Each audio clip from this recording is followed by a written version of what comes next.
Hi everyone, Thursday Thoughts video today is 3 unhealthy things that you spend your money on because you think they're going to make you feel better. Before we get into the topic, I will just let you know that I will put a link below to contact me if you have any questions at all about the video or you'd like to discuss your well-being. I would love to help you, and I do have a few openings at the moment for new clients.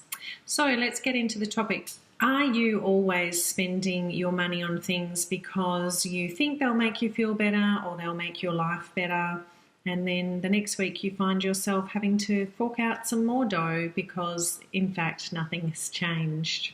When was the last time that you actually invested in your health and well-being and brought about some positive change in your life? You might be thinking that you would like to invest in your well-being, but you can't afford it. And maybe that is because you are wasting your money on these 3 unhealthy things that I'm going to talk about. So the first one, things that you consume. So these generally fall into 3 groups, either alcohol and cigarettes or other drugs, food, unhealthy food, and miracle pills and supplements. So the first one, alcohol and cigarettes, and food, we've all fallen into that trap of thinking that, gee, I've had a really hard day, I'm just going to stop in at the shop and get a packet of cigarettes, or I'm just going to go and buy a bottle of wine, or I'm just going to have takeaway for dinner. Why do we do this? Because we want a quick fix. We want something that is going to numb our pain quickly. And these things may well do that. They may well be a quick fix for how you're feeling, but they're certainly not going to deal with the underlying causes of how you're feeling, and they're certainly not going to give you any long-term benefit and will in fact be very detrimental to your health in the long term. Consuming these kinds of things is actually going to increase your risk of starvation through malnourishment, through not actually consuming nutritious things, nutritious food. Will also increase your risks of fat production and decrease your immunity levels. All can lead to poor health and potentially earlier death.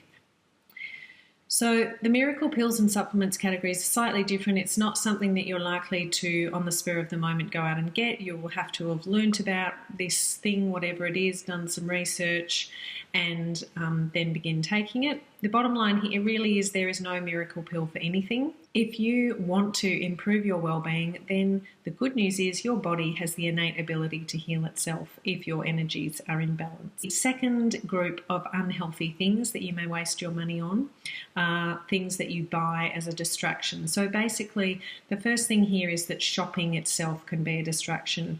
We want to go and buy a new piece of clothing or a new something for our house or a new toy, and this in itself, the shopping is a distraction from what the actual problem is. We may also do it because the shopping process or the thing that we're buying we think is going to fill the void of whatever it is that's missing in our life. What is missing could be anything, could be something, most likely it is something that is out of balance in you on the emotional or spiritual level, and that's leaving a gap in your well-being. Some people, rather than buying a thing, they buy a little piece of I'll be happy when in the form of a bet or a lottery ticket. The bottom line here is that the chances of winning a lottery or making money on a bet are very, very slim. The chances of you having poor well-being outcomes are very, very high if you continue to not invest in your well-being. Third and last category is things that you buy to make your life better. So number 1 here, you might be thinking to yourself, well, hang on a minute, I spend money on a gym membership. Great, but do you actually go to the gym? A lot of people treat a gym membership like a well-being insurance. Well, I've got the membership, therefore, job done. Actually, you need to go to the gym for your well-being to be improved. The same applies to apps or technology that you have. So for example, if you buy yourself a Fitbit or an Apple Watch, that's great. But if you're not actually doing anything, if you're not actually taking action, taking those steps, no pun intended, no change in your level of well-being. So if any of that is ringing true for you, ka-ching, hear that cash register, and you would like to stop wasting money on unhealthy things and start improving your well-being, then please get in contact with me. Have a great night. Bye.